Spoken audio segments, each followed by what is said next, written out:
The crystal wine glass shattered against the marble floor 3 inches from my feet. I didn't flinch. 6 years of waiting tables in Manhattan's most exclusive restaurants had taught me that much: never show fear, never show weakness, and for God's sake, never let them see you cry. "You clumsy little bitch," the woman hissed, her perfectly manicured nails digging into the white tablecloth. "Do you have any idea how much this dress costs?" I did, actually. Valentino, spring collection, approximately $8,000. The red wine I'd allegedly spilled, though we both knew she'd knocked her own glass over, had barely touched the hem. "I sincerely apologize, ma'am. Please, let you what? Ruin it further?" She stood abruptly, her chair scraping across the floor of Aurelio's private dining room. The sound echoed in the sudden silence. Every eye in the room turned toward us, including his. I felt his gaze before I saw him.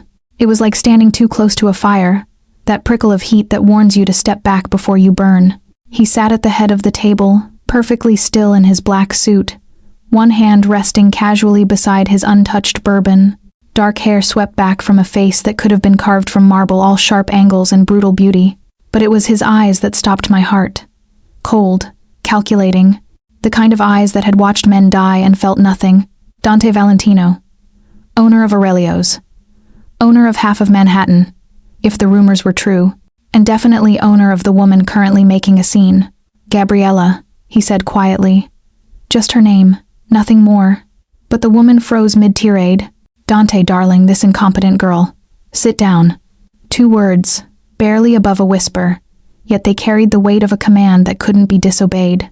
Gabriella's face flushed, but she sat, smoothing her dress with trembling hands. I should have been relieved. Instead, dread coiled in my stomach as Dante Valentino rose from his chair with the fluid grace of a predator. He was tall, well over 6 feet, and moved with the kind of confidence that came from knowing everyone in the room would bend to your will. He stopped in front of me. Up close, he was devastating, the kind of beautiful that felt dangerous, with a scar cutting through his left eyebrow that only added to the lethal appeal. "Your name," he said. Sophia Russo, sir." Something flickered in his eyes at my last name. Recognition? Impossible. I was nobody. "Miss Russo." His voice was smoke and whiskey, with an accent that spoke of old-world Italy despite his American upbringing. "My apologies for the disruption to your evening." I blinked. Was he apologizing to me? "It's not necessary, Mr. Valentino." It is necessary." He turned his head slightly, not quite looking at Gabriella but making it clear she was being addressed. My companion forgot her manners. "She will leave now." "Dante," Gabriella gasped, standing again. "You can't be serious. Over some waitress?" "I'm quite serious." He didn't raise his voice. "Didn't need to. Marco will see you out." A man materialized from the shadows near the door, massive, built like a tank, with dead eyes that had definitely seen combat. Marco. I'd heard the other servers whisper about him. Dante Valentino's right hand, his enforcer. Gabriella's face contorted with fury and humiliation, but she grabbed her clutch and stalked toward the exit, Marco following at a respectful distance. At the doorway, she turned back. "You'll regret this," she spat, though I couldn't tell if the venom was meant for me or for Dante. Then she was gone, and I was alone with the most dangerous man in New York. The other diners had returned to their meals, conversations resuming in hushed tones, but I could feel their curiosity, their speculation. This would be all over the Manhattan social circuit by morning. "Mr. Valentino, I should get back to, look at me." I did, against my better judgment. His eyes were darker up close, almost black in the candlelight, and there was something in them I couldn't name, something that made my pulse hammer against my throat. "You didn't spill that wine?" he said. "Sir, Don't lie to me, Sophia Russo." My name on his lips felt like a caress and a threat. "I was watching.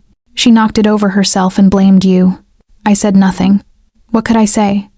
Agree and risk losing my job? The Valentino family owned this restaurant, owned my livelihood. A ghost of a smile touched his lips, gone so quickly I might have imagined it. "You're smart. Loyal to your employment even when defending yourself. I appreciate that." He reached into his jacket. I tried not to notice how the movement revealed the shoulder holster beneath and pulled out a money clip thick with hundreds. He peeled off 5 bills and held them out. "For your trouble." $500, more than I made in a week.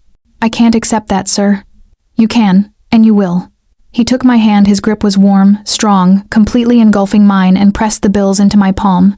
His fingers lingered a moment too long, his thumb brushing across my wrist. Consider it an apology for Gabriella's behavior. I should have pulled away, should have thanked him politely and retreated to the safety of the kitchen, but I stood frozen, my skin burning where he'd touched me, watching as he returned to his table and his guests as if nothing had happened. I made it to the employee break room before my hand started shaking. Jesus, Sophia, are you okay? My coworker Jenny grabbed my shoulders. I saw the whole thing. That woman is psychotic. I'm fine.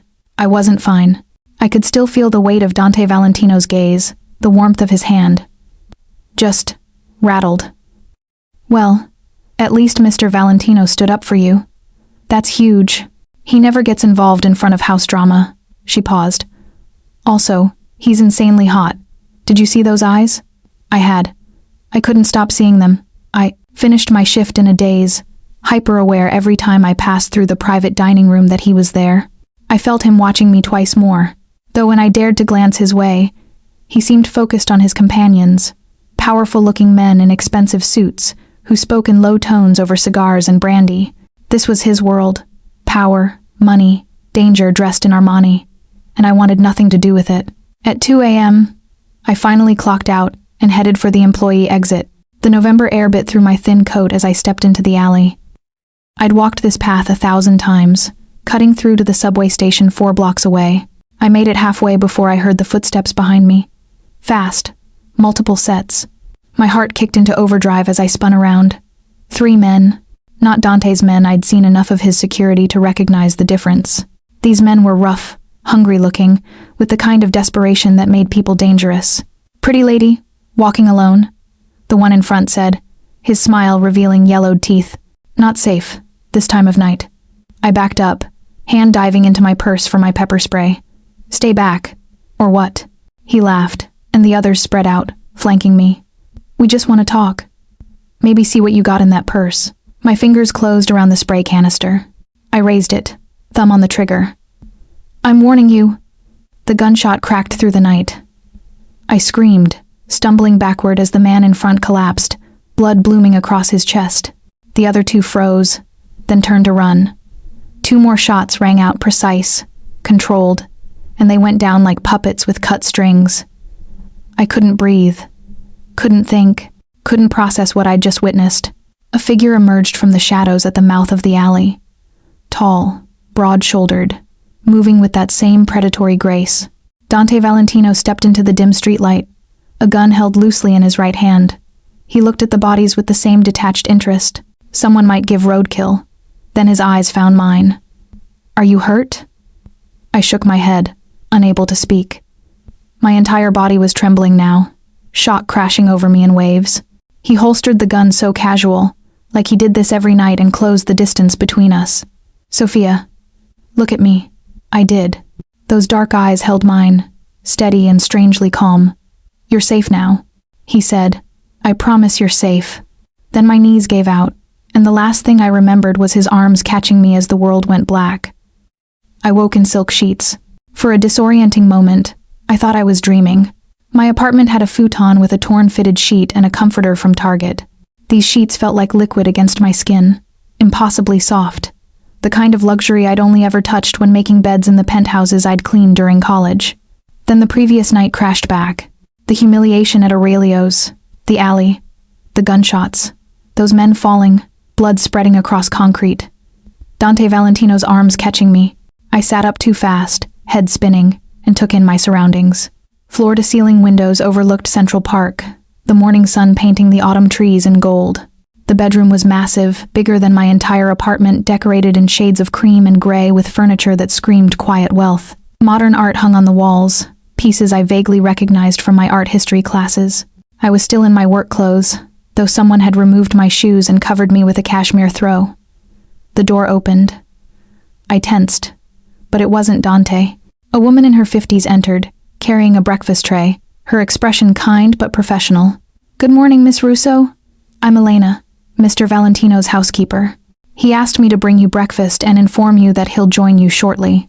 She set the tray on the bedside table, fresh fruit, pastries, espresso that smelled like heaven. The bathroom is through that door. You'll find toiletries and fresh clothes laid out. Where am I? Mr. Valentino's private residence. The penthouse. She smiled gently. You're perfectly safe here, dear. No one can reach you without his permission. That should have been comforting. Instead, it sent ice down my spine. No one can reach you. That included me leaving, didn't it?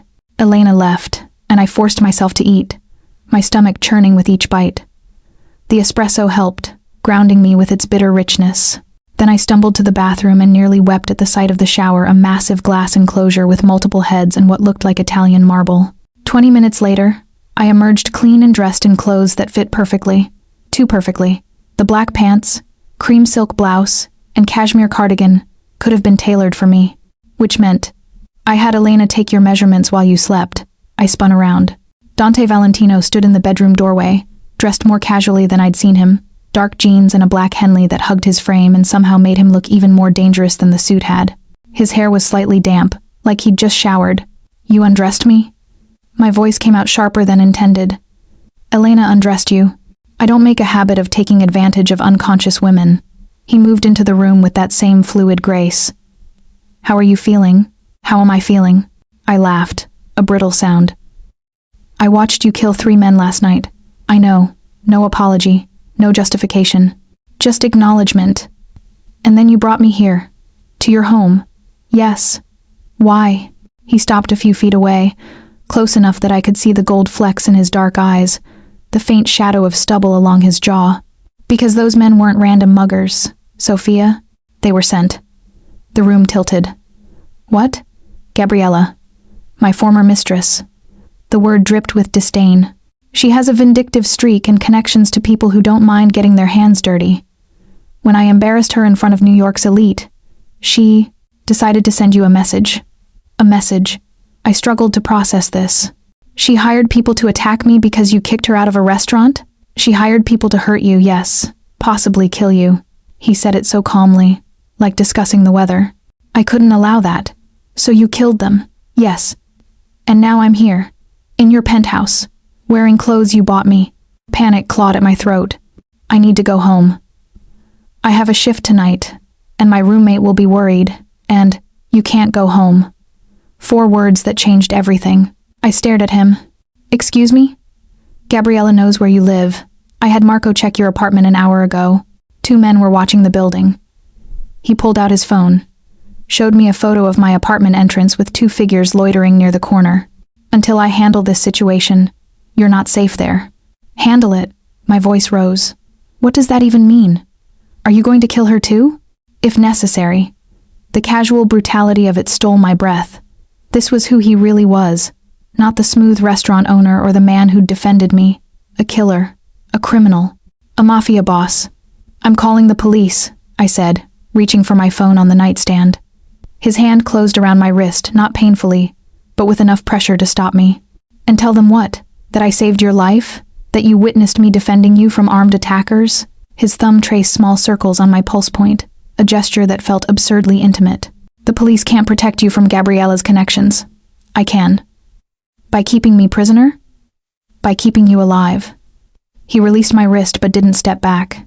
You're not a prisoner, Sophia. You're a guest under my protection. And the difference is? A smile ghosted across his lips, sharp and knowing. Guests can leave whenever they want, once it's safe. When will that be? Soon. He reached up, and I froze as his fingers brushed my cheek, tucking a damp strand of hair behind my ear. I promise. You soon. I should have pulled away, should have slapped his hand. But I stood paralyzed, my skin burning where he'd touched me, watching as he turned and walked toward the door. Come, he said. There's something you need to see. Against every instinct screaming at me to run, I followed. He led me through the penthouse past a living room that looked like something from Architectural Digest, a kitchen with professional-grade appliances, a library with floor-to-ceiling bookshelves. Everything was pristine, elegant, clearly expensive. But it felt empty somehow, like a showroom rather than a home. We stopped at a set of double doors. Dante opened them to reveal an office that matched the man, all dark wood, leather, and brutal efficiency. But it was the wall of monitors that caught my attention. Security feeds, dozens of them, showing various locations around the city. I recognized Aurelio's, the street outside my apartment building, several other restaurants and clubs I'd heard of. One screen showed the interior of what looked like a warehouse, men moving crates with military precision. "This is your empire," I breathed. "Part of it?" He moved to stand beside me, so close I could smell his cologne, something dark and expensive with notes of cedar and smoke. "My family has controlled certain interests in Manhattan for 3 generations. Restaurants, clubs, real estate, imports." "Imports?" I turned to look at him. "You mean drugs?" "I mean many things. Some legal, some in gray areas, some that would definitely concern the authorities if they looked too closely." His honesty was more frightening than lies would have been. "But I don't deal in human trafficking, and I don't touch drugs that destroy communities. I have lines I don't cross." "How noble," I said sarcastically. "Not noble, practical. The families that cross those lines draw too much attention. They make enemies of people who should be customers."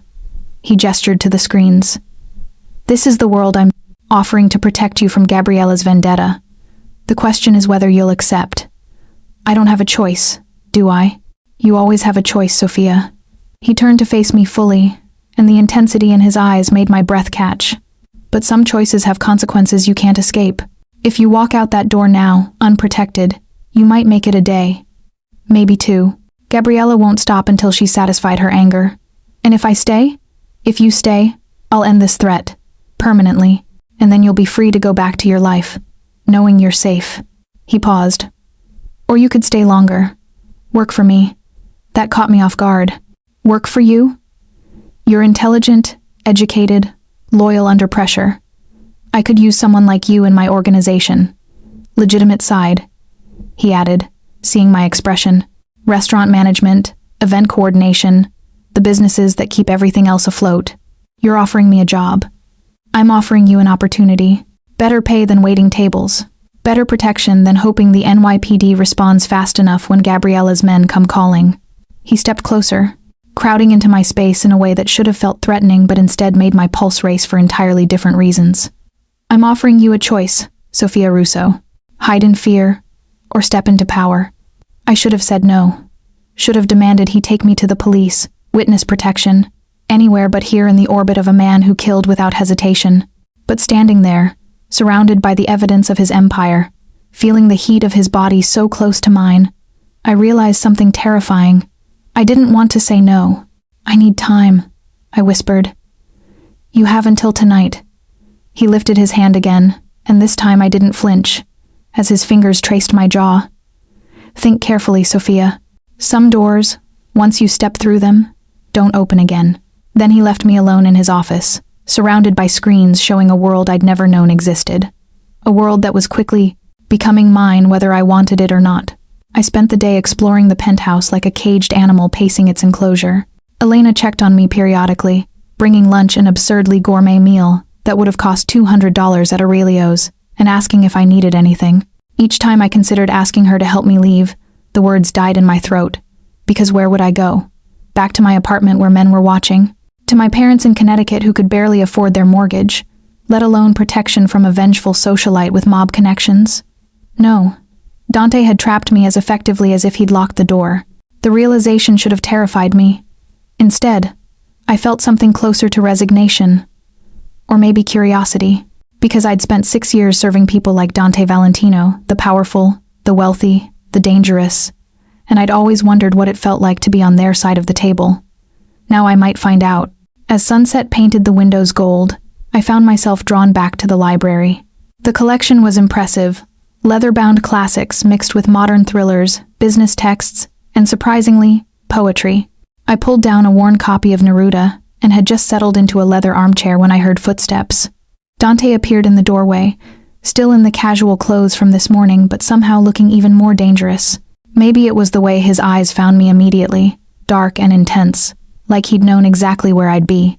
"You read poetry," he said. Not a question. "You sound surprised." "Most people don't anymore.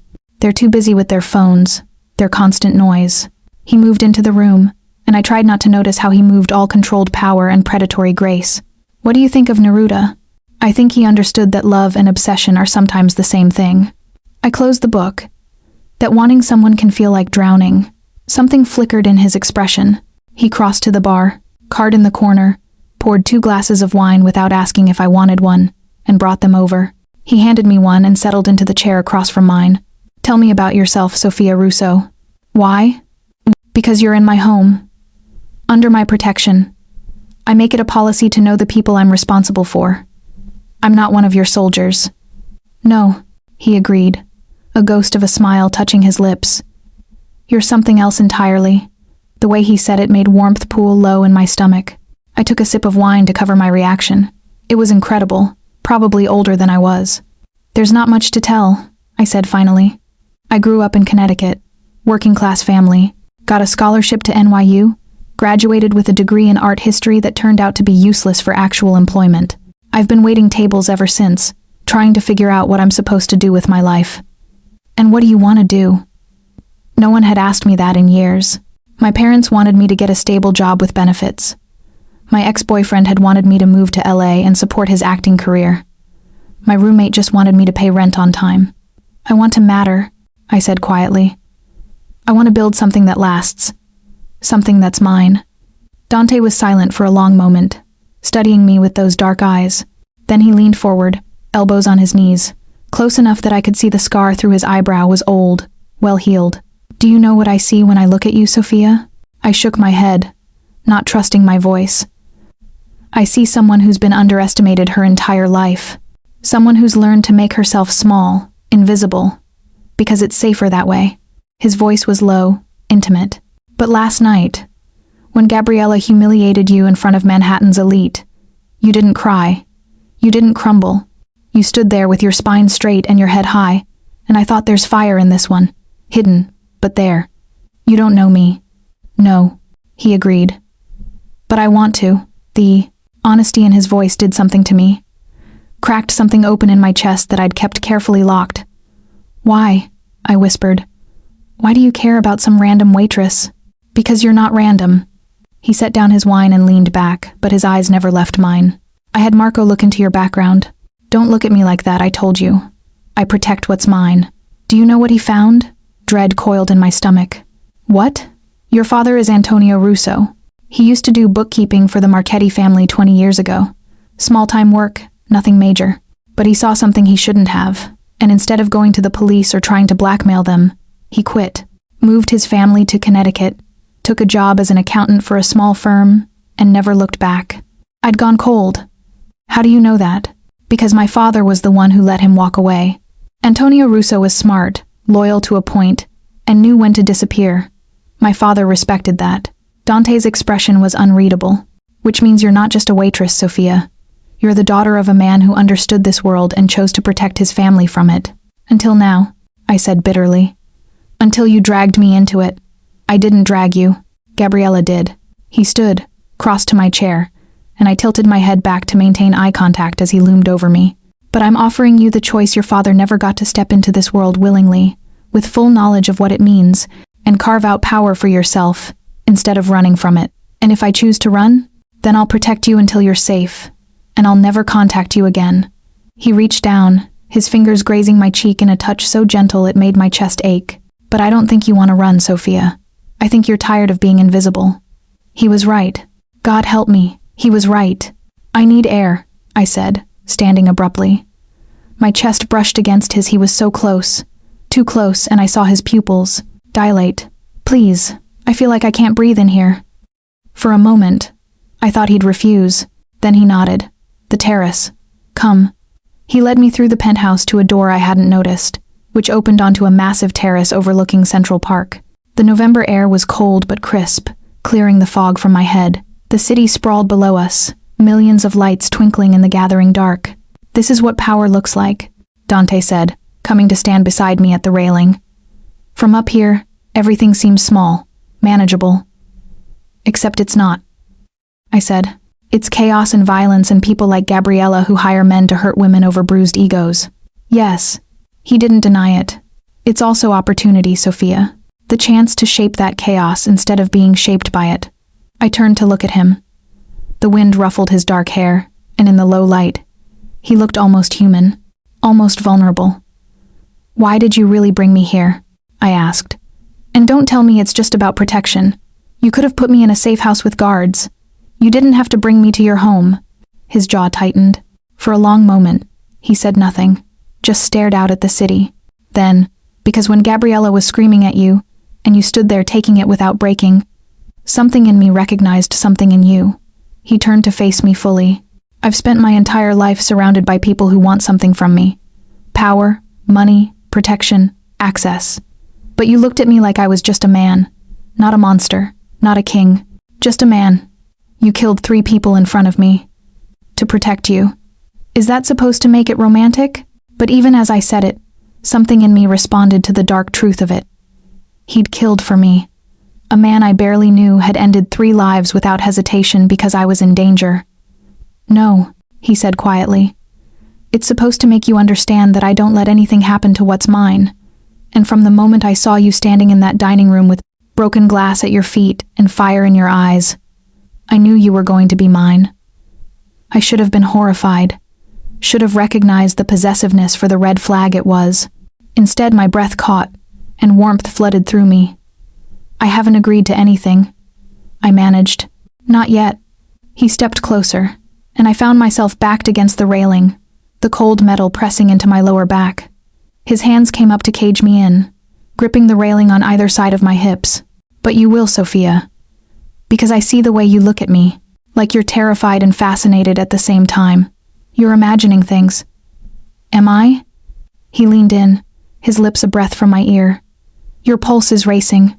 You haven't stepped away even though you could. And when I touch you, his fingers brushed up my arm, leaving fire in their wake. You don't pull away. I couldn't speak, couldn't think.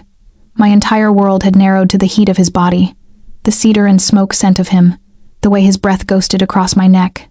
Tell me to stop, he murmured against my skin. Tell me you want nothing to do with me, and I'll step back. I'll keep you safe until this is over, and then I'll let you go back to your small apartment and your waitressing job and your invisible life. His lips grazed my jaw, so light I might have imagined it. Tell me to stop, Sophia. I opened my mouth. The word was right there, stop. One syllable that would end this dangerous game before I lost myself completely. But when I spoke, what came out was, don't. He pulled back just enough to look at me, and the heat in his eyes nearly undid me. Don't what? Don't stop. The words felt like jumping off a cliff. Don't let me go. The last thing I saw before his mouth claimed mine was the flash of triumph in his dark eyes. Then I was drowning in him. His kiss was nothing like I'd expected, not rough or demanding, but deep and thorough, like he had all the time in the world to learn the taste of me. His hands moved from the railing to my waist, pulling me flush against him, and I gasped at the solid heat of his body. He took advantage of my parted lips, deepening the kiss until I forgot where I ended and he began. My hands found his shoulders, then slid up to tangle in his hair, and he groaned against my mouth, a sound that went straight to my core. When we finally broke apart, we were both breathing hard. He rested his forehead against mine, his hands still gripping my waist like he was afraid I'd disappear. Stay, he breathed. Not just until Gabriella is handled. Stay with me, Sophia. Let me show you what you could become. I knew what he was offering. Power, protection, a place in his dangerous world. And something else. Something that terrified me more than the violence or the crime or the risk. Him. Okay, I whispered. I'll stay. His smile was devastating. Good, he said, and kissed me again, softer this time. A promise and a claiming all at once. Because, Sophia Russo, you're about to discover exactly what it means to belong to a man like me. As the city glittered below us and the November wind whipped around us, I realized I'd just made a choice that would change everything. I just hoped I'd survive it. 3 days after I'd agreed to stay, reality crashed back in. I'd spent those days in a strange bubble learning the rhythms of Dante's penthouse, accepting the clothes Elena brought me, even having a stilted dinner with Dante, where we'd talked about books and art like we were normal people instead of a mob boss and the woman he'd claimed. But I wasn't naive enough to forget what world I'd stepped into. The reminder came at 7 a.m., when shouting from Dante's office jolted me awake. I pulled on the silk robe Elena had left, black, expensive, far too luxurious for someone like me, and crept down the hallway. The office door was ajar. Through the gap, I could see Dante behind his desk, still in workout clothes. his hair damp from his mourning. "Run." Marco stood across from him, and the tension radiating off both men made my stomach clench. "Hit the warehouse in Brooklyn 2 hours ago," Marco was saying, his gravelly voice tight with anger. "Burned half the inventory before our guys could respond. We lost close to $3 million. My breath caught. $3 million. The Calabrese family? Dante's voice was ice cold, devoid of the warmth he'd shown me. "Has to be. This is payback for us taking the West Village territory last month." Marco paused. "And Dante." They left a message. He tossed something onto the desk. From my angle, I couldn't see what it was, but I saw Dante's expression darken, his jaw tightening. "They know about the girl," Marco said quietly. My blood turned to ice. "How?" One word, sharp as a blade. "My guess? Gabriella. She's got connections to the Calabrese through her cousin." Marco shifted his weight. "We need to move her. This penthouse is too obvious. If they're targeting she stays here." Dante stood, and even from where I stood, I could feel the danger rolling off him. "This penthouse has the best security in Manhattan. Moving her makes her vulnerable. Keeping her here makes you vulnerable," Marco countered. "They'll use her against you. Let them try." The two men stared at each other, some silent understanding passing between them. Finally, Marco nodded. "I'll double the security detail. No one gets within 100 feet without us knowing." He paused at the door, then added, "She's getting under your skin, boss. Be careful." "Marco." Dante's voice stopped him. "Anyone who touches her dies. Spread the word." After Marco left, I stood frozen in the hallway, my heart hammering. I should have retreated to the bedroom, pretended I'd heard nothing. Instead, I pushed the door open and stepped inside. Dante's eyes snapped to me. For a heartbeat, I saw the cold stranger who'd killed 3 men without blinking. Then his expression softened, just slightly. "How much? Did you hear?" "Enough." I crossed to the desk, looked at what Marco had tossed down. It was a photograph of me, leaving Aurelio's 3 nights ago. Someone had drawn a red X across my face. "I'm a target now. You were always a target. From the moment Gabriella decided to make you pay." He picked up the photo, studied it with detached interest, then fed it into the shredder beside his desk. "Now the Calabrese family thinks they can use you to weaken me. Can they?" The question hung in the air. Dante was silent for a long moment, his dark eyes searching mine. Then he moved around the desk with that predatory grace and stopped close enough that I had to tilt my head back to maintain eye contact. "That depends," he said quietly, "on how much you mean to me." My pulse skyrocketed. "And how much do I mean to you?" His hand came up, cupping my face with surprising gentleness. More than is wise. More than is safe. His thumb traced my cheekbone. "But that's my problem to deal with, not yours. Everything about you is my problem now." I placed my hand over his, feeling the rough calluses on his palm. "I chose this. I chose you. That means I'm in it, Dante. All of it." Something fierce flashed in his eyes. "Do you understand what you're saying? I understand that men want to hurt me because they think it will hurt you. I understand that your enemies see me as a weakness." I stepped closer, until our bodies were almost touching. "So make me a strength instead." "How? Teach me. Show me how your world works. If I'm going to survive in it, I need to understand it." My voice steadied. "And if people are going to know I'm yours, I need to be able to stand beside you, not hide behind you." For a long moment, he just stared at me. Then slowly, deliberately, he smiled. It was a dangerous smile, full of dark promise. "You want to learn?" He released my face, moved to the wall of monitors, and pulled up security footage from various locations. "Then let's start with lesson 1: know your enemies." He spent the next hour walking me through the landscape of organized crime in Manhattan. The Calabrese family, who controlled most of the drug trade in the Bronx.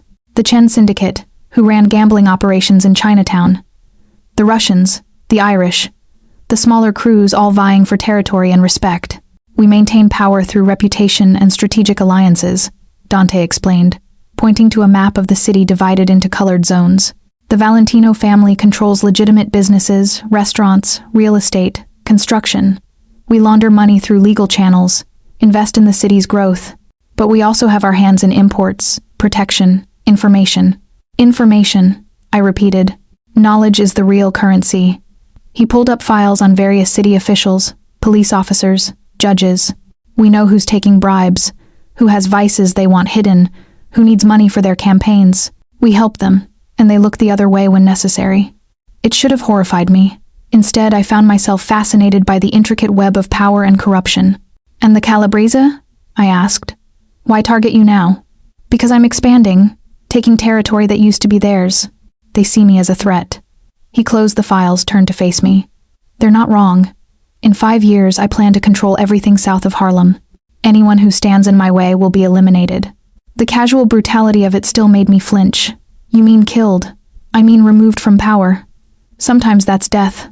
Sometimes it's exile, or prison, or bankruptcy." He moved closer, crowding into my space. "But yes, Sophia, sometimes it means killing them. Does that change how you feel about me?" I should have said yes, should have been repulsed. But standing there, looking into his dark eyes, I realized the truth was more complicated. Because Dante Valentino was a monster, yes. But he was also the man who'd held me on a terrace and kissed me like I was precious. The man who'd killed to protect me. The man who was teaching me to be powerful instead of afraid. "No," I said finally. "It doesn't change anything." His eyes darkened. "Careful, Sophia. You're starting to sound like you belong here." "Maybe I do." He was on me in an instant. One hand fisting in my hair, the other gripping my waist, pulling me against him. His kiss was rougher this time, demanding, and I met him halfway, my hands clutching his shoulders as I kissed him back with equal hunger. When we broke apart, we were both breathing hard. "Lesson 2, he said against my lips. "In this world, you need to be untouchable, which means you need to be seen not as my mistress, but as something more." "What do you mean?" He released me, moved back to his desk, and pulled out a folder I hadn't noticed. He opened it, spread the contents across the polished wood. "Legal documents," I realized. "Incorporation papers. Aurelio's is being restructured," he said. "Half ownership is being transferred to a new partner, someone with excellent credentials, business acumen, and my complete trust."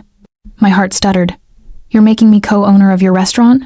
"Not just Aurelio's, 3 other establishments as well. All legitimate, all profitable." He looked up at me, his expression serious. "This isn't charity, Sophia. You'll work for it.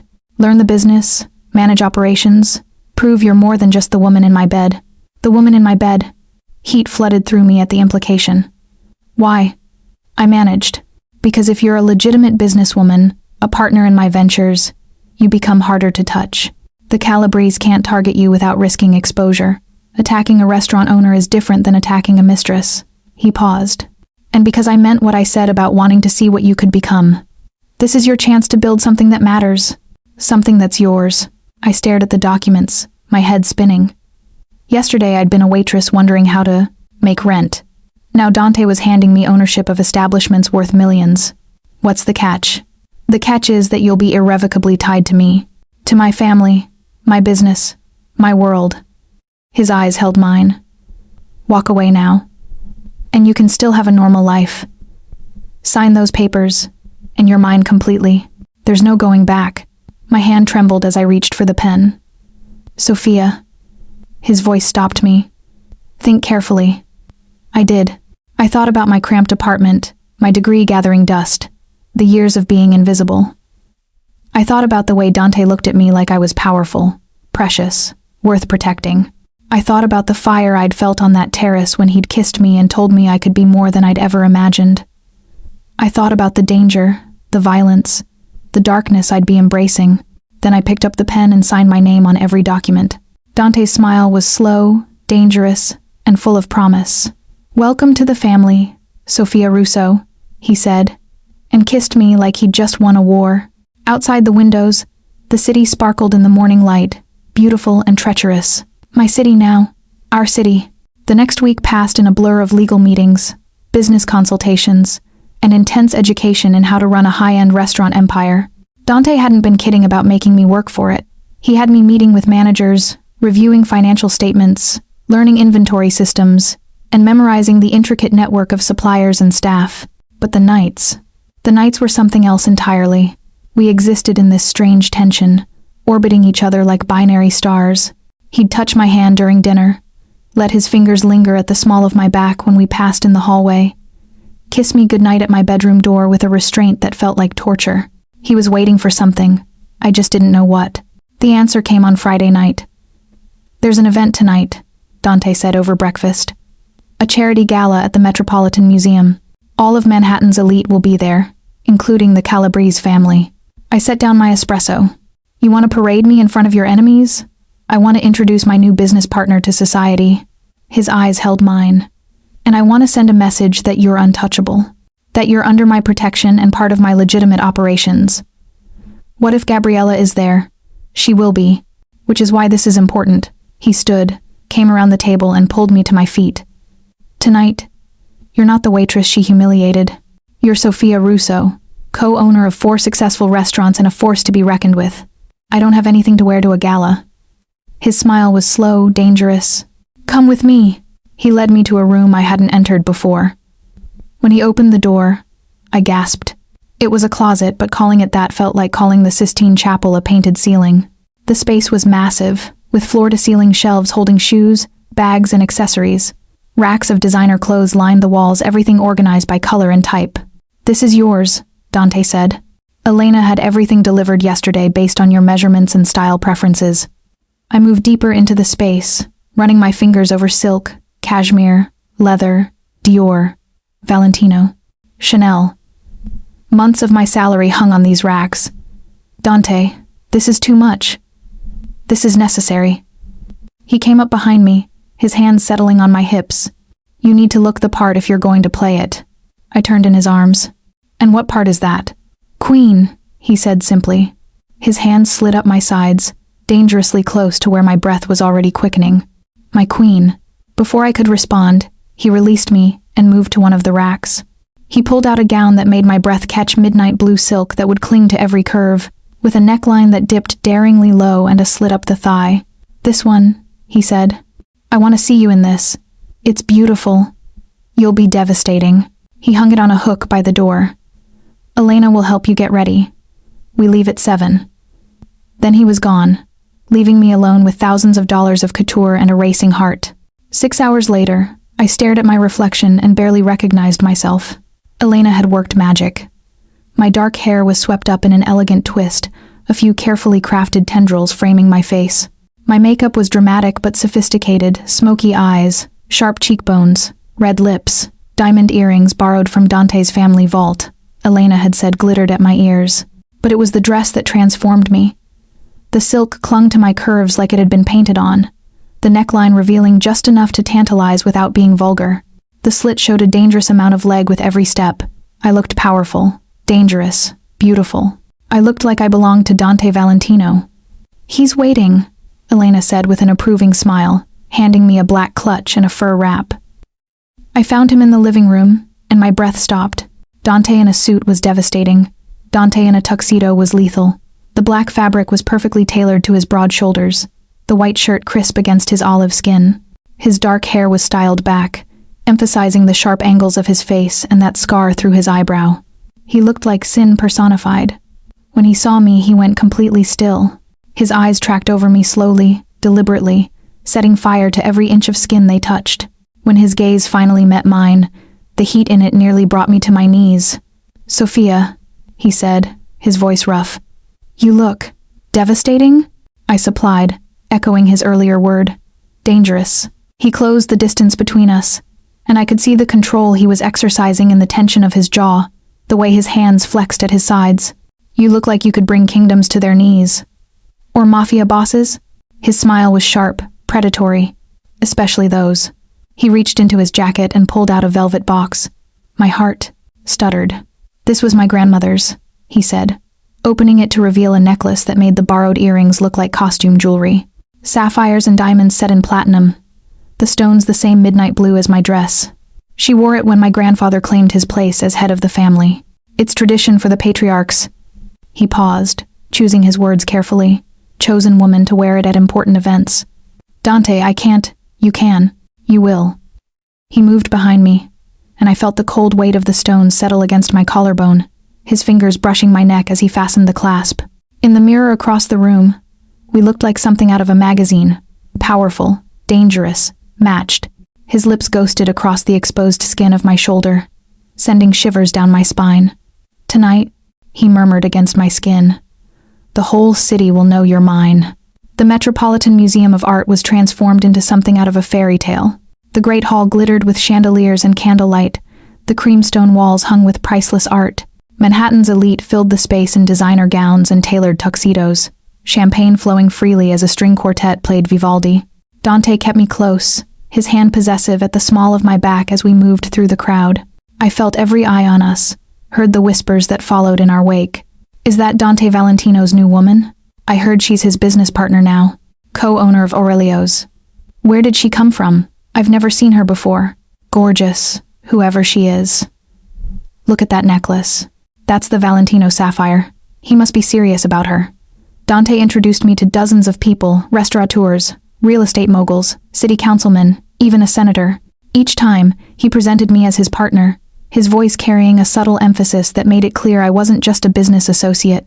I played my part, smiling and shaking hands, making small talk about the restaurant industry and letting them see I was educated, articulate, confident. Not some bimbo on his arm, but a woman who belonged in this world. Then I saw her. Gabriella stood across the room in a silver gown that probably cost more than a car, her blonde hair cascading in perfect waves. She was talking to a group of women, but her eyes were locked on me, pure venom in her gaze. "She's here," I murmured to Dante. "I know." His hand tightened on my waist. "Stay close to me." But Gabriella was already moving toward us, her entourage following like sharks scenting blood. "Dante," she purred, her smile brittle. "How lovely to see you. And this must be your new pet project." "Sophia Russo," I said before Dante could respond, extending my hand. "Mr. Valentino's business partner. A pleasure to meet you properly." She ignored my hand. "Business partner. How charmingly transparent." Her eyes raked over me. "You've dressed her up, I'll give you that. But we both know what she really is. Careful, Gabriella." Dante's voice was soft, deadly. "You're speaking to a co-owner of some of Manhattan's finest establishments. Show respect." "Respect? For a waitress playing dress-up?" She laughed, the sound sharp. "Please. Everyone here knows she's just another. She's family." Dante cut in, and the entire conversation around us died. In this world, that word carried weight, power, protection, permanence. The Valentino family. Which means insulting her is insulting me. Gabriella's face went white, then red. "You can't be serious. This nobody? This..." "Choose your next words very carefully," Dante said. And suddenly Marco was there, along with two other men I recognized as Dante's security. "Because whatever you say next will determine whether you leave this event on your feet or in an ambulance." The threat hung in the air. Around us, people had backed away, sensing danger. This was it, the moment where Dante's world and the civilized veneer of Manhattan high society collided. Gabriella looked between Dante and me, and I saw the calculation in her eyes, saw the moment she realized she'd lost. "Of course," she said tightly. "My apologies, Miss Russo. I meant no disrespect." The lie was obvious, but it was also submission.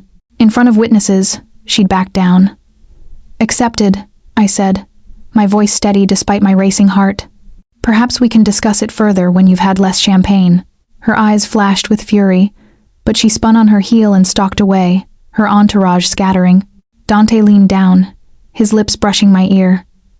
"Well played," he murmured. "You just won your first battle." But as I looked around at the faces, watching us, some impressed, some calculating, some afraid, I realized this wasn't just a battle. It was a declaration of war. We stayed another hour, making the rounds, cementing my position in this glittering, dangerous world. By the time we left, my feet ached from the heels, and exhaustion was setting in. But when we stepped into the back of Dante's car, a black SUV with bulletproof glass and Marco driving, the tension that had been building all night exploded. Dante pulled me across the seat, into his lap, and kissed me like he'd been starving for it. I gasped against his mouth, my hands fisting in his hair as he deepened the kiss, his hands roaming over the silk of my dress. "You were magnificent tonight," he growled against my lips. "Watching you stand up to Gabriella, seeing you own that room." His hand slid up my thigh, finding the slit in my dress, his fingers brushing bare skin. "Do you know how hard it was not to drag you into a corner and claim you in front of everyone?" Dante. His name came out breathy, needy. Say it again. His lips moved to my neck, finding the sensitive spot below my ear. Say my name like that again. Dante. I breathed, and felt his groan vibrate against my throat. The car stopped. We'd reached the penthouse building. Marco, bless him, kept his eyes forward as Dante and I climbed out, his Mafia hand never leaving the small of my back as we moved through the lobby. The elevator ride was torture. Dante stood behind me, his hands on my hips, his body pressed against mine as his lips traced my exposed shoulder. By the time we reached the penthouse, I was trembling. The doors opened. Dante swept me into his arms, literally, lifting me like I weighed nothing, and carried me through the darkened apartment. Your room or mine? He asked, his voice rough. Yours, I said, and felt his arms tighten around me. His bedroom was all dark wood and slate gray, masculine and minimal, but I barely registered the decor before he set me on my feet and spun me around, his fingers finding the zipper of my dress. Tell me you want this, he said, the zipper sliding down inch by torturous inch. Tell me you're sure, Sophia, because once we cross this line, I'm sure, I whispered, turning to face him. I've never been more sure of anything. The dress pooled at my feet, leaving me in nothing but black lace and diamonds. His eyes went molten as he looked at me, and then his hands were on me, his mouth claiming mine, and we fell into his bed tangled together. That night, Dante Valentino showed me what it meant to belong to a man like him, and I surrendered completely. I woke to empty sheets and the smell of coffee. The morning light filtered through floor-to-ceiling windows, painting Dante's bedroom in shades of gold. I sat up slowly, my body deliciously sore, and found one of his dress shirts draped over the chair beside the bed. I pulled it on, the fabric hanging to mid-thigh, and padded barefoot in search of him. I found him in his office, already dressed in slacks and a crisp white shirt, reviewing something on his computer. Marco stood beside him, their voices low and tense. Confirmed it 2 hours ago, Marco was saying. The tip came from inside. Someone's feeding information to the Calabres. Who? Dante's voice was ice. We're still narrowing it down, but Marco stopped as he noticed me in the doorway. Morning, Miss Russo. Dante's eyes found mine, and some of the hardness in them softened. Sophia, I thought you'd sleep longer. What's wrong? I moved into the room, acutely aware I was wearing nothing but his shirt. What tip? The two men exchanged glances. Then Dante gestured for me to come closer, pulling me against his side when I reached him. The warehouse attack last week, he said. We thought it was opportunistic, the Calabres taking advantage of a known weak point. But Marco's investigation suggests they had inside information. Someone told them exactly when our shipment was arriving and how many men would be guarding it. My stomach dropped. You have a mole. Yes. His arm tightened around me. And that person also knew about you. Knew where you worked, your schedule, enough to have you watched. The implications crashed over me. Someone in Dante's organization had been feeding information to his enemies. Someone close enough to know his movements, his vulnerabilities. Someone who'd known about me before Dante had even brought me to the penthouse. Do you have suspects? I asked. 3, Marco said, pulling up files on the computer. All with access to our operational schedules and personal information, all with potential motives. I studied the faces. 2 men I didn't recognize, and my breath caught. Elena? Dante's housekeeper smiled from the photograph, middle-aged and kind. The same woman who'd brought me breakfast and helped me dress for the gala. She has access to everything here, Marco said quietly. The penthouse, your schedule, your personal belongings. She could have planted surveillance, passed information to Gabriella or the Calabres. No. I shook my head. Not Elena.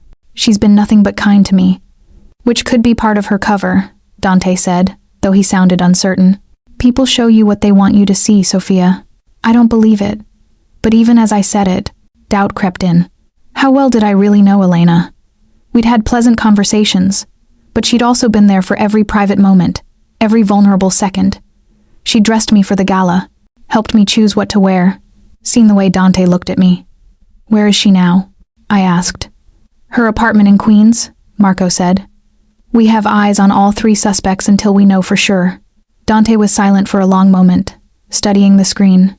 Then he closed the files and pulled me around to face him. I need to handle this, he said. It won't be pleasant. I'm coming with you. No. Yes. I placed my hands on his chest. felt his heart beating strong and steady. If someone in your organization betrayed you, betrayed us, I need to see how you deal with it. I need to understand what loyalty means in your world. His eyes searched mine. This isn't like the gala, Sophia. This is the other side, the ugly side. The side that reminds you I'm a monster. Then show me the monster, I said quietly. All of it. Because I'm in this now, Dante. I'm yours. That means I need to see everything you are, not just the parts you think I can handle. For a long moment, he just stared at me. Then he cupped my face and kissed me hard. Possessive, almost desperate. Get dressed, he said when he pulled away. Something warm. Where we're going isn't pretty. Where we're going turned out to be a warehouse in Red Hook, Brooklyn. The kind of place that didn't exist on any official records, surrounded by abandoned buildings and empty lots. Marco drove. With 2 more SUVs flanking us security, I realized this was dangerous territory. Inside, the warehouse was exactly what I'd expected from movies. Concrete floors, exposed pipes, a single light bulb hanging from the ceiling, and in the center of the space, tied to a chair, was one of the men from Marco's suspect list. Not Elena. Relief and guilt warred in my chest. Thomas Ricci, Dante said, his voice echoing in the cavernous space. He'd changed into dark jeans and a black Henley clothes that wouldn't show blood, I realized with a sick lurch. He's worked for my family for 12 years. Started as muscle, worked his way up to managing our shipping operations. Thomas looked up at us, his face already bruised and swelling. He'd been worked over before we arrived. Mr. Valentino, he said, his voice hoarse. Please, I can explain. Can you? Dante circled the chair like a shark. Because I'm very curious to hear how you explain feeding information to the Calabrese family. How you explain telling them about our warehouse schedules, our routes, our weaknesses. Don't lie. Dante's voice dropped to a deadly whisper. We traced the encrypted phone calls back to you. We found the deposits in your offshore account. We know, Thomas. The only question is why. Thomas's face crumpled. They have my sister. The Calabrese, they took her 3 weeks ago. Said they'd kill her if I didn't cooperate. Silence fell over the warehouse. I stood frozen near the entrance, Marco beside me, watching as Dante processed this information. Why didn't you come to me? Dante asked, and for the first time, I heard something other than cold fury in his voice. Why didn't you tell me they were threatening your family? Because I was ashamed. Because I betrayed you, and I thought I could handle it myself, get her back without anyone knowing. Tears streamed down Thomas's bruised face. I never meant for anyone to get hurt. I gave them useless information at first, but they wanted more, and they kept threatening to hurt her. And I'm sorry, Mr. Valentino. I'm so sorry. Dante stood very still. Then he pulled out his phone and made a call. Find Thomas Ricci's sister, he said to whoever answered. She's being held by the Calabrese, probably in one of their safe houses in the Bronx. I want her location in an hour, and I want her extracted safely. He paused. And I want the names of everyone involved in taking her. He hung up, slid the phone back into his pocket, and looked at Thomas. Your sister will be home by nightfall, he said. The men who took her will be dead by midnight. Thomas sobbed openly now. Thank you. Thank you. I'll do anything. You'll leave New York, Dante said flatly. Tonight. I'll give you enough money to start over somewhere else. Somewhere the Calabrese can't reach you or your sister. But you can never come back, Thomas. You betrayed my trust, and even though I understand why, I can't let that stand. You're out. I understand. Thomas's voice was barely a whisper. Thank you for your mercy. Mercy. I looked at the man tied to the chair, beaten and terrified, being exiled from his home forever. This was mercy in Dante's world. Dante gestured to Marco, who began untying Thomas. Then Dante turned and walked toward me, his expression unreadable. Let's go, he said, taking my hand. We didn't speak during the drive back to Manhattan. I couldn't stop thinking about Thomas's face, the desperation in his voice. He'd betrayed Dante to save his sister, and Dante had shown him mercy, but it was a harsh mercy, one that still destroyed his life. Back at the penthouse, I followed Dante to his office. He poured himself a whiskey, downed it in one swallow, then turned to face me. Say it, he said. Whatever you're thinking, just say it. You believed him. Yes, about his sister being taken, about doing it under duress. I moved closer. You could have killed him. Most people in your position would have. Most people in my position are idiots, Dante said flatly. Thomas was loyal for 12 years, good at his job, careful. The only reason he'd betray me is if someone forced his hand. He poured another drink, this one slower. And killing a man who was trying to save his sister doesn't make me strong. It makes me a monster who punishes loyalty gone wrong instead of fixing the problem that made him desperate. I stared at him, my heart twisting. That's not what I expected you to say. What did you expect? That I'd torture him for information then put a bullet in his head? He laughed, a bitter sound. I'm capable of that, Sophia. Don't doubt it. But I'm also capable of mercy when it's deserved. Thomas betrayed me, but he did it to save family. I can respect that, even as I remove him from my organization. He was more complex than I'd given him credit for. Not just the cold killer, but a man who understood loyalty, family, the impossible choices, desperation forced. What about the Calabrese? I asked. You said the men who took his sister would be dead by midnight. They will be. No hesitation. Because they crossed a line. Taking a woman to force a man's hand? That's cowardice. And it sends a message that my people are vulnerable, that their families can be used against them. His eyes went hard. I can't allow that message to stand. So you'll kill them. Yes. Swiftly and publicly enough that everyone knows what happens when you threaten a Valentino family member's loved ones. He set down his glass and moved toward me. Does that disgust you? I should have said yes. Should have been horrified by his casual discussion of murder. But I thought about Thomas's sister, terrified and held captive. I thought about the fear in Thomas's eyes as he talked about threats to her safety.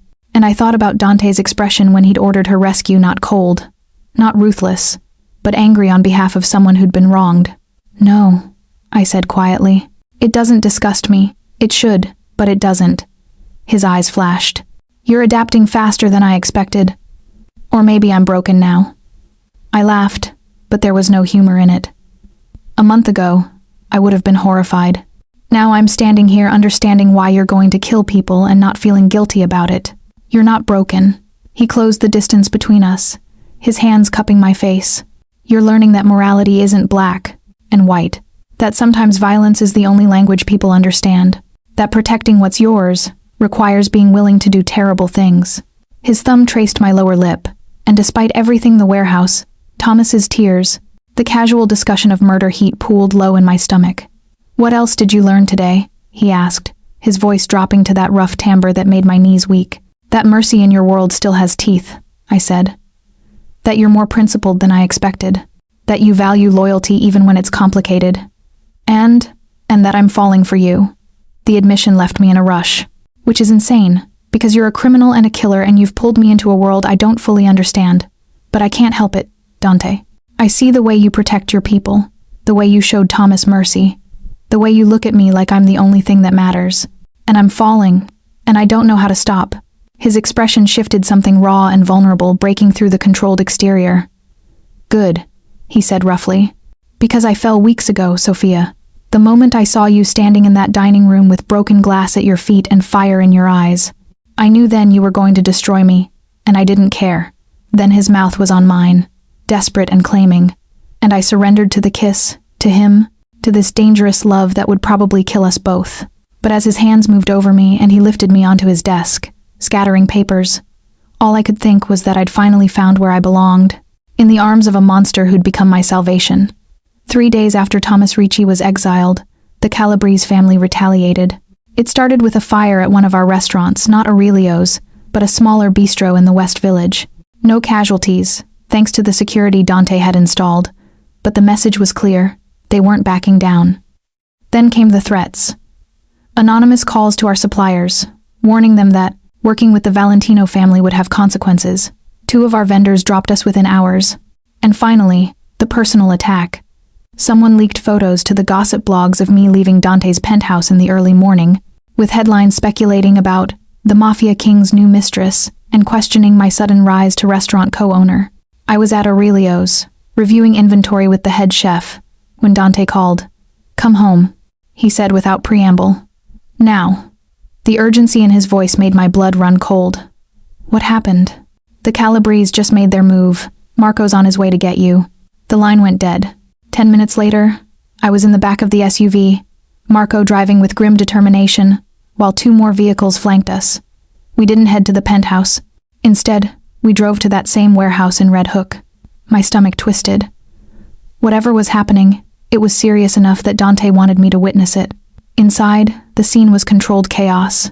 Dante stood in the center, surrounded by at least 20 men, his soldiers. I realized, all armed and clearly ready for war.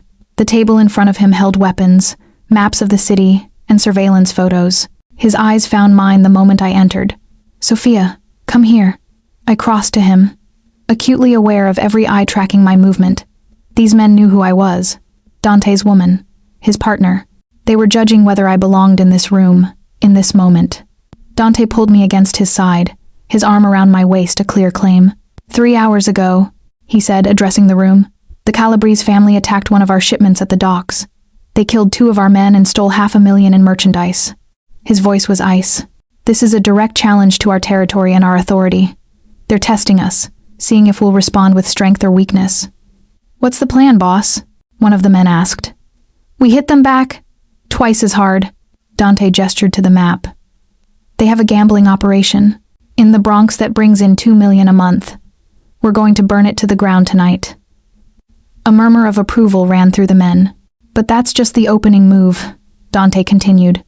"The Calabrese think they can challenge us because they believe we're distracted, because they think I'm compromised." His arm tightened around me. "They're wrong. My family is my strength, not my weakness. And tonight, we're going to show them exactly what happens when you threaten what's mine." He outlined the plan, precise, brutal, designed to cripple the Calabrese gambling operation while sending an unmistakable message. 30 men would hit the location at midnight. No witnesses, no mercy. "Sophia and I will be at the secondary location," Dante said, and my heart stuttered. "The Calabrese have been watching her, thinking they can use her against me. Let them try. I want them to see that she's protected by the full force of the Valentino family. That touching her means death." The men dispersed to prepare, leaving Dante and me alone with Marco. "You're using me as bait," I said. "I'm using us as a show of strength," Dante corrected. "The Calabrese need to understand that you're not a vulnerability, that you're family, protected, untouchable. By putting me in danger, by putting us in a controlled situation with overwhelming security." He gestured to Marco. 30 armed men will be at the gambling operation. Another 20 will be surrounding the restaurant where we'll be dining. If the Calabrese make a move, they'll be dead before they get within 10 feet. And if something goes wrong? His eyes went dark. "Nothing will go wrong. I don't take chances with your safety, Sophia." But I could see the tension in his shoulders, the way his jaw clenched. He was worried, even if he'd never admit it. "Okay," I said. "Where are we dining?" The restaurant was called Il Corvo the Crow, and it occupied a corner building in Little Italy. Old-world Italian decor, dim lighting, the smell of garlic and wine. Under different circumstances, it would have been romantic. Tonight, it felt like walking into a cage. Dante kept me close as we entered, his hand never leaving the small of my back. I recognized some of his men positioned around the room, a couple at the bar, another by the kitchen entrance, 2 more near the front windows. They looked like ordinary diners, but I could see the way they tracked every movement, the telltale bulges under their jackets. We were seated at a corner table with a view of both entrances. Dante positioned himself so he faced the room, his back to the wall, strategic, I realized, always aware of threats. "You're tense," I said, trying to lighten the mood. "I'm alert." His eyes scanned the room constantly. "There's a difference." The waiter brought wine, a bottle that probably cost more than my old monthly rent. Dante poured for both of us, and I sipped, letting the rich Barolo calm my nerves. "Tell me something," I said. "Something not about this world, something about you." His eyes flickered to mine, surprised. "Why?" "Because we're sitting here waiting for violence, and I'd rather know more about the man I paused, searching for the right word. "The man you're in love with?" He supplied, his lips quirking. Heat flooded my cheeks. "I didn't say, you didn't have to." He reached across the table, lacing his fingers with mine. "I see it in the way you look at me. The way you didn't run when you saw what I'm capable of. The way you're sitting here now, trusting me to keep you safe, even though we're surrounded by potential danger." He was right. I did trust him. Completely. Insanely. "So tell me something," I pressed. "Something real." He was quiet for a moment, considering. Then, I wanted to be an architect when I was younger. Design buildings. Create spaces where people felt safe and inspired. A ghost of a smile touched his lips. My father laughed when I told him. Said a Valentino doesn't build. Things we take them. My heart twisted at the sadness beneath his words. You could still do it. Design something. Build something that's yours. I am building something. An empire. But his eyes were distant. Maybe when this is over, when the territory is secure and the threats are eliminated, I'll have time for the things I wanted before duty took over. Before I could respond, his entire body went rigid. His eyes fixed on something over my shoulder, and his hand moved under the table reaching for his gun. I realized, Dante? My voice came out thin. Stay calm. His voice was low, controlled.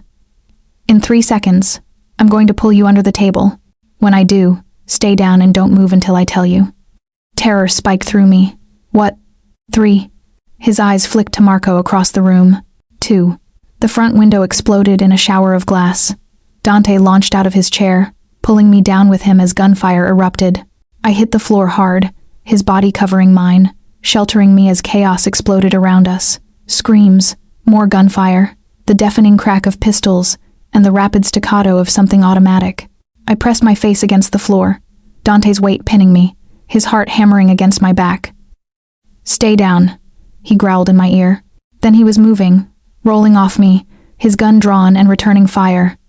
I squeezed my eyes shut, hands over my ears, trying to block out the violence.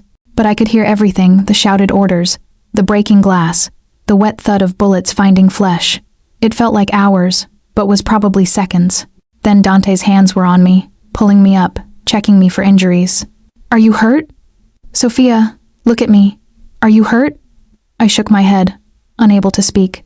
The restaurant was destroyed, tables overturned, windows shattered, bodies on the floor. Some were Dante's men. Some were strangers in black tactical gear. The Calabres had come for us. We need to move. Marco appeared, blood streaming from a cut on his forehead. Now, more could be coming. Dante lifted me into his arms. I must have been in shock because I couldn't seem to make my legs work, and carried me through the destroyed restaurant to the back entrance where an SUV was already waiting. We climbed in, Marco driving, 2 other men in the front vehicle, and we were moving before I fully processed what had happened. The gambling operation, Dante said into his phone, his arm tight around me. Did we hit it? A pause. Then his expression darkened. Understood. Fall back. All teams to the secondary location. He hung up, his jaw clenched. It was a trap. They knew we'd retaliate. So they set up the restaurant hit to draw our attention while they reinforced their real target. What does that mean? My voice shook. It means they played us. He pulled me tighter against him. It means this war just escalated beyond control. The SUV raced through the night, and I realized with terrifying clarity that this wasn't a game anymore. This was survival, and I was right in the center of it. The safe house was in the Hamptons, a sprawling estate behind walls and gates, with armed men patrolling the grounds. Dante brought me here directly from the restaurant attack, not even stopping at the penthouse. You'll stay here until this is over, he said, leading me through a house that felt more like a fortress. I've got 20 men on the grounds, and the security system is military grade. You're leaving. Not a question. I have to. He stopped in the master bedroom, finally releasing me. The Calabres are pushing hard, faster than expected. I need to respond, consolidate our forces, end this before more people die. I stared at him, taking in the blood spattered on his shirt, not his. Thankfully, the hard set of his jaw, the fury barely leashed in his eyes. How long? Days. Maybe a week. He moved to the closet, started pulling out clothes. Elena will be here to take care of you. Marco's coordinating security. You'll be safe. And you? He paused, his back to me. I'll be handling business. You mean killing people? Yes. The bluntness of it shouldn't have surprised me anymore. But standing there, watching him prepare for war, the reality crashed down. This was who he was. This was what being with him meant: violence, danger, men dying on his orders. The restaurant attack had killed 3 people. How many more would die in this escalating war? And it was partly because of me. Because Dante had claimed me, made me his, and the Calabres saw that as weakness to exploit. This is my fault, I whispered. Dante spun around, his eyes flashing. No, this is the Calabrese family's fault for thinking they could challenge us. For believing they could use you to hurt me. He crossed to me in 2 strides, his hands gripping my arms. You are not the cause of this war, Sophia. You're the reason I'm going to win it. How am I a reason? I'm a liability. You said it yourself, they're using me to distract you, to make you vulnerable. They're trying. They're failing. His hands moved to cup my face, forcing me to meet his eyes. You don't make me weak, Sophia. You make me dangerous. Because now I have something to protect. Something to fight for beyond territory and reputation. I have you. Tears pricked my eyes. What if something happens to you? What if you go out there and I won't? His thumbs wiped away the tears that had started to fall. I've been doing this since I was 18 years old. I know how to survive. Your father didn't. The words hung in the air. Dante's father had died 5 years ago in a car bombing, that much I'd learned from Marco. The attack that had made Dante the head of the family at 26. Pain flashed across his face. My father was careless, comfortable in his power. He forgot that in this world, you're never truly safe. His jaw clenched. I won't make his mistake. Promise me. My hands fisted in his blood-stained shirt. Promise me you'll come back. I promise. He leaned down, pressed his forehead to mine. I will always come back to you, Sophia. Always. Then he was kissing me, desperate and claiming, and I kissed him back with equal fervor, trying to memorize the taste of him, the feel of his hands on my body, the way he made me feel protected and powerful at the same time. When we broke apart, I knew what I had to say. Go, I whispered. End this. Do what you need to do. He searched my eyes, looking for hesitation, doubt. Finding none, he nodded. I love you, he said, and the words stole my breath. I should have said it weeks ago, but I was afraid you'd run if you knew how completely you'd consumed me. But I need you to know now, before I leave. I love you, Sophia Russo. You're mine, and I'm yours. And nothing, not the Calabrese, not this war, not anything will change that. Joy and terror warred in my chest. I love you too, I managed. So come back to me, please. One more kiss, this one tender, a promise, and then he was gone. The next 3 days were torture. Elena tried to keep me busy cooking elaborate meals, showing me the grounds, bringing me books and movies, but I couldn't focus on anything except the silence. No calls from Dante, no updates from Marco. Just the armed men patrolling the estate and the growing knot of dread in my stomach. On the 4th day, I couldn't take it anymore. I need to speak with Marco, I told Elena at breakfast.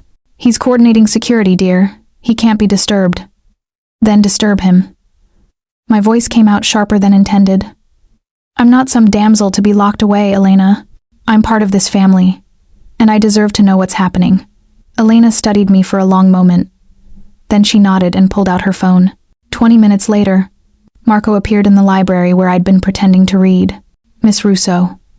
He looked exhausted, with dark circles under his eyes and tension radiating from his massive frame. How is he? I demanded. And don't lie to me, Marco. I can see it in your face. He sighed, running a hand over his jaw. It's brutal. The Calabrese are desperate, throwing everything they have at us. We've taken 3 of their operations, but they keep hitting back. Last night, they tried to bomb one of our warehouses. We stopped it, but barely. And Dante? Unharmed. But he's... Marco paused, choosing his words carefully. He's different. More ruthless than I've ever seen him. He's not just defending territory anymore, Miss Russo. He's eliminating the Calabrese entirely, systematically, taking apart their operation piece by piece. Good. Part of me thought viciously. They tried to hurt us. But another part, the part that still remembered being a normal woman with a normal life, felt sick at the carnage.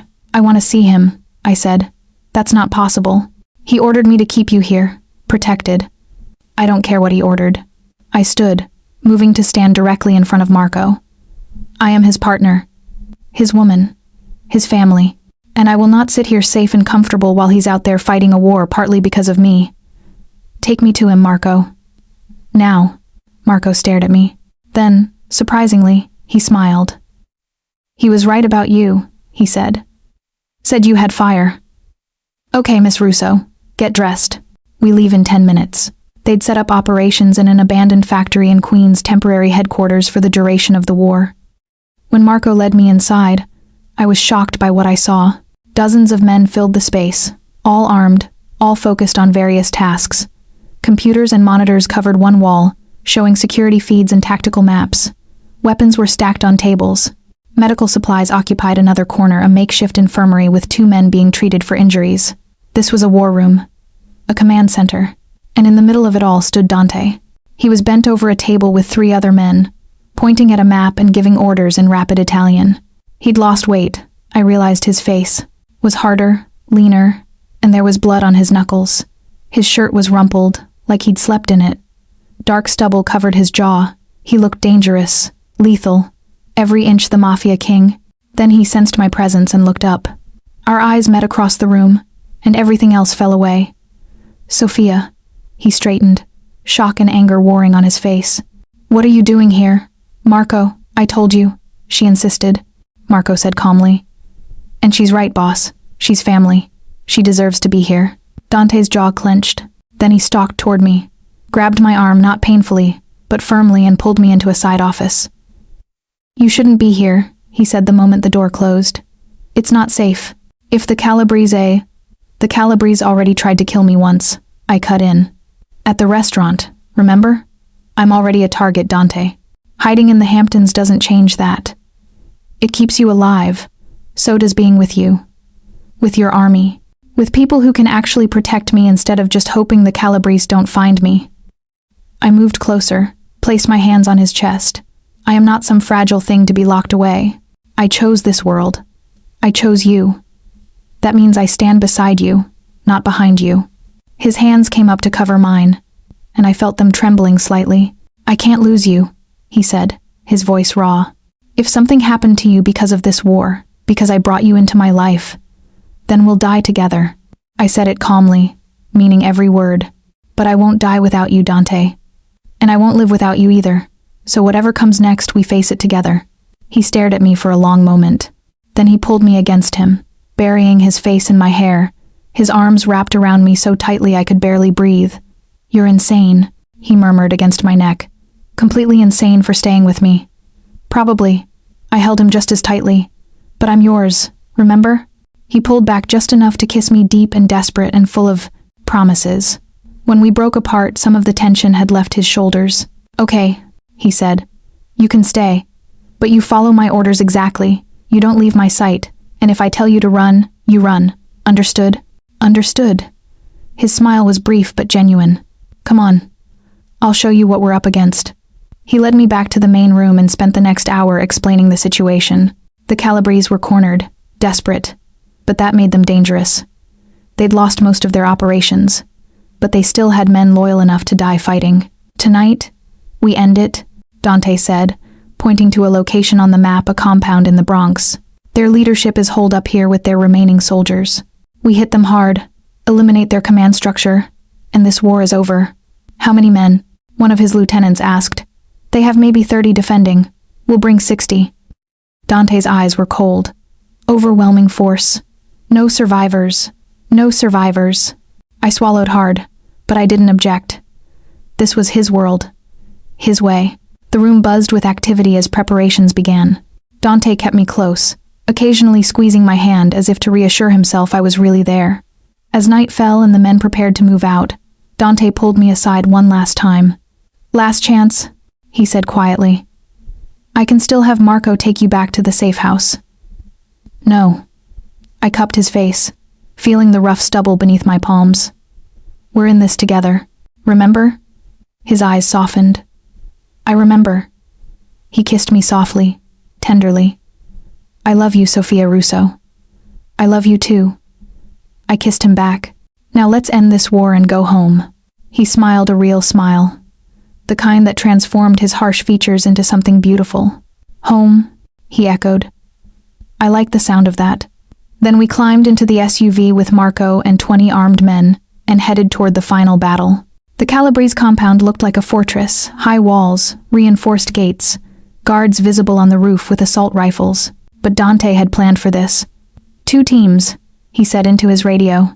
Alpha hits the front gate with explosives. Bravo goes over the north wall using ladders. I'll lead Bravo. Marco, you've got Alpha. Sophia stays in the vehicle with 4 guards until the compound is secured. Dante. I started to protest. No arguments. His eyes were hard, commanding. You wanted to be here. You're here. But you're not walking into gunfire. Once it's clear, I'll come get you. Until then, you stay protected. I wanted to argue, but the logic was sound. I had no combat training, no weapons training. Walking into a firefight would only distract him, put both of us at risk. Okay, I agreed reluctantly. Be careful. He kissed me quickly, fiercely, always. Then he was out of the SUV, his men falling in around him, weapons ready. I watched from the vehicle as they approached the compound. The 4 guards around me were tense, their hands on their guns, eyes scanning for threats. Then all hell broke loose. The explosion at the front gate lit up the night, a massive boom that shook our vehicle even from 100 yards away. Gunfire erupted immediately, the rapid staccato of automatic weapons filling the air. I could see Dante's team scaling the north wall with military precision up and over, disappearing into the compound. More gunfire, shouting, the flash of muzzle blasts in the darkness. Minutes crawled by like hours. I couldn't see what was happening inside. Could only hear the ongoing battle and pray that Dante was safe. Then one of my guards' radios crackled. Perimeter breach! We've got vehicles approaching from the south. My blood ran cold. What does that mean? It means reinforcements, the guard said grimly, chambering a round in his pistol. The Calabrese called in help. 3 black vans screeched to a stop 50 yards from our position. Men poured out at least 15, all armed, all moving toward the compound. But they saw us. They saw the SUV. Get down! The guard yelled, pushing me low in my seat as bullets shattered the windows. The bulletproof glass held, but the sound was deafening. My guards returned fire through the windows, shouting into their radios for backup. But we were outnumbered, surrounded, and I realized with terrifying clarity that the Calabrese reinforcements had come for exactly this, to catch Dante's people off guard while they were focused on the compound assault. To catch me. We need to move, one of the guards shouted. Get her out of here. The driver gunned the engine, but a grenade landed in front of us. The explosion flipped the SUV, and I was thrown sideways, my head cracking against the door frame. Pain exploded through my skull, and the world tilted sickeningly. I heard shouting. More gunfire. The SUV's door was wrenched open, and rough hands grabbed me, dragging me from the wreckage. Got her, someone shouted. Move, move. I tried to fight, tried to scream, but my head was spinning, and blood was running into my eyes. They were dragging me toward one of the vans, and I realized through the haze of pain that they were kidnapping me, using me to get to Dante. Then I heard it, a roar of pure rage that cut through the chaos. Sophia! Dante emerged from the compound like an avenging angel, his gun blazing. He shot 3 men before they even registered his presence, moving with lethal precision born from years of training and survival.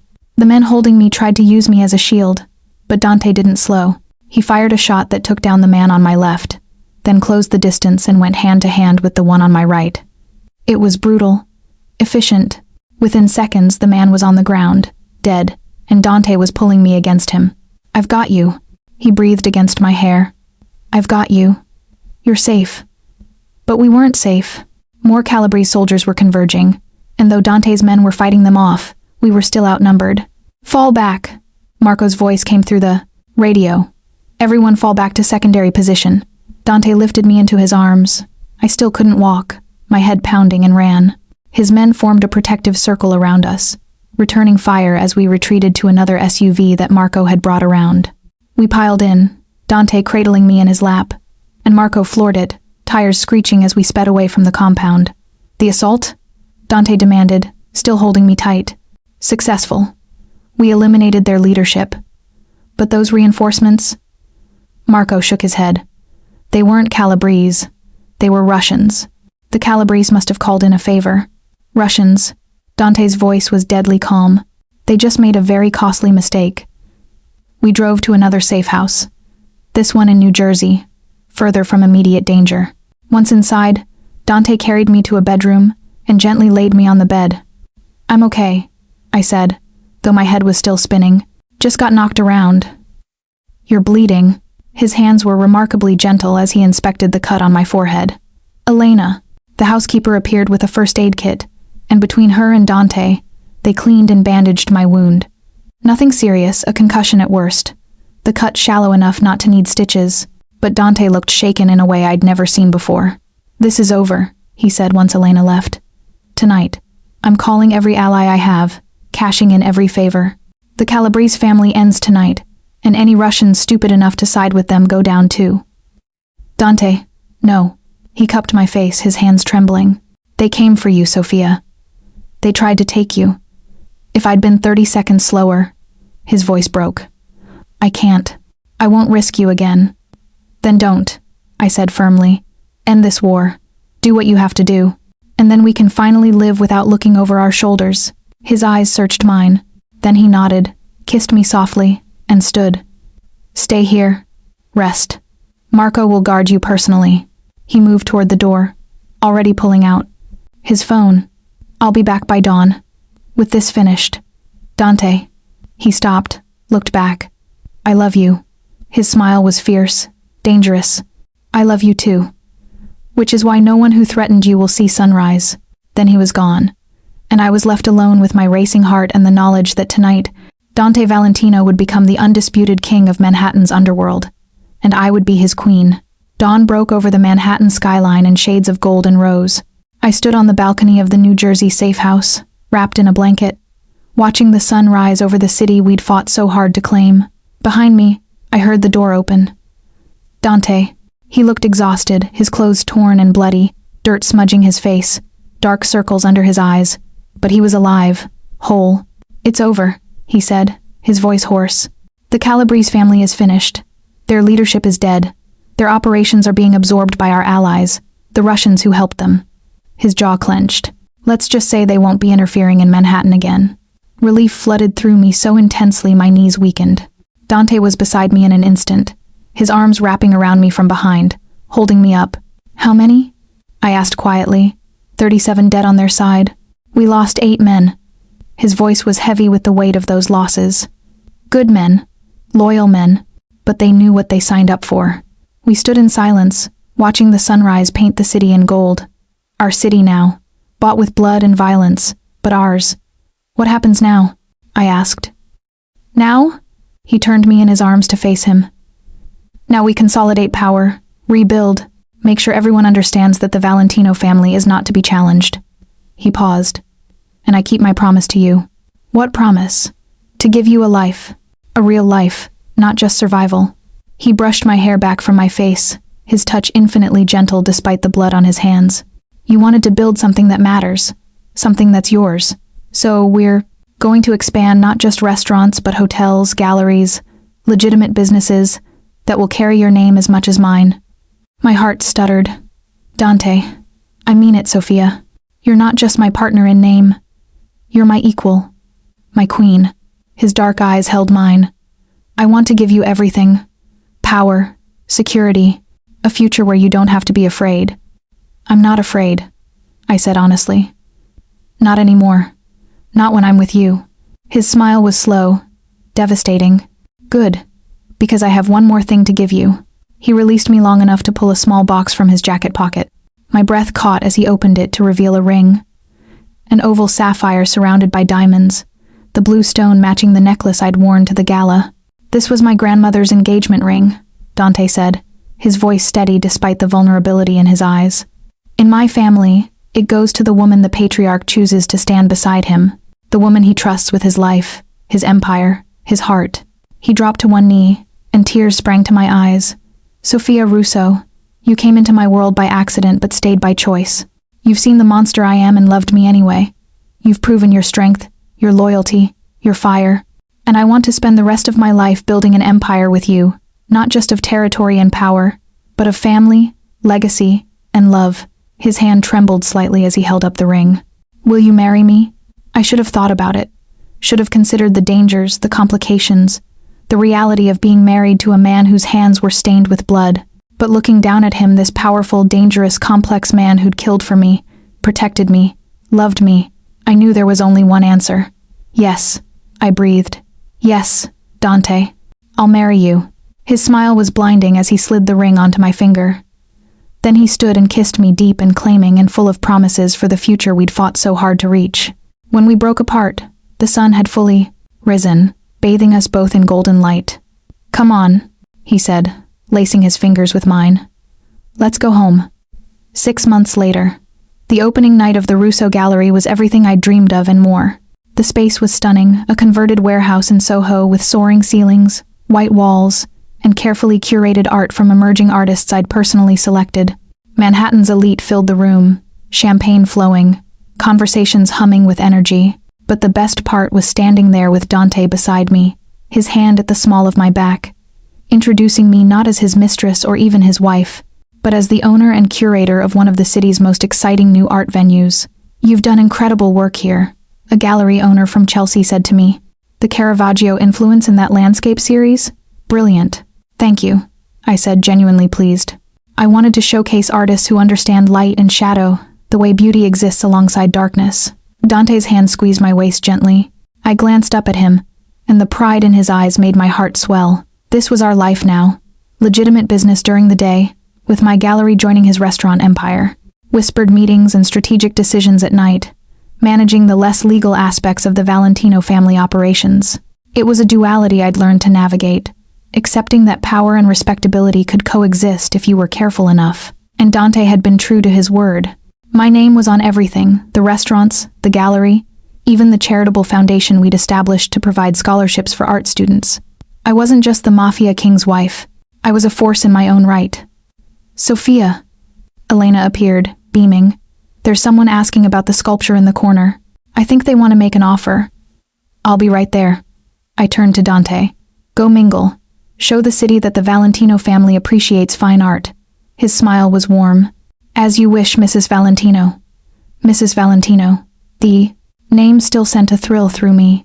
We'd married 3 months ago in a private ceremony, intimate but powerful, with the city's elite and the family's allies all present to witness our union. I'd worn a custom Valentino gown. The irony wasn't lost on anyone. And Dante had looked at me like I was the only person in the world. The reception had been at Aurelio's, of course. The same dining room where Gabriella had humiliated me, now the site of our wedding celebration. The symbolism hadn't been subtle. Gabriella herself was long gone, exiled to Europe after the war ended, her connections dissolved, her reputation destroyed. I'd heard she was living in Milan on a severely reduced income. Part of me felt sorry for her. A very small part. As I navigated through the gallery crowd, I caught sight of Marco near the entrance, ever vigilant despite the peaceful setting. Our eyes met, and he nodded all clear. No threats. It was habit now, that constant awareness of danger, even in moments of triumph. But it was a danger I'd chosen, a world I'd embraced, and I wouldn't change a thing. Hours later, after the last guest had left and the gallery was quiet, I found Dante standing in front of my favorite piece, a painting of a woman half in shadow, half in light, her expression unreadable. "What do you see?" I asked, coming to stand beside him. "I see you," he said simply. The woman who stepped from darkness into light but kept pieces of both. The woman who's strong enough to stand in my world without losing herself. I leaned into him, and his arm came around me automatically. "I couldn't have done any of this without you." "Wrong." He turned to face me fully. "You could have. You chose to do it with me. There's a difference." He was right. I'd chosen this life, this man, this dangerous, beautiful existence, and I'd do it again in a heartbeat. "Take me home," I said, rising on tiptoes to kiss him. Our home. We'd moved out of the penthouse and into a brownstone in the west. Village still Manhattan. Still the heart of his territory, but with more space, more privacy. Room for a life that was ours, not just his. Room, eventually, for a family. But that was a conversation for another night. Tonight, as we walked through the quiet streets of Soho with Marco and his team a discreet distance behind us, I felt nothing but contentment. This was my life now. Power and art. Danger and beauty. Love forged in violence but strong enough to withstand anything. I was Sophia Valentino, gallery owner, restaurant co-owner, wife to the most powerful man in Manhattan, and queen of an empire built on shadows and light. And I'd never been happier. Dante squeezed my hand as we walked, and I squeezed back a simple gesture that meant everything. We'd survived the war, built something lasting, found love in the darkest places. And this was only the beginning.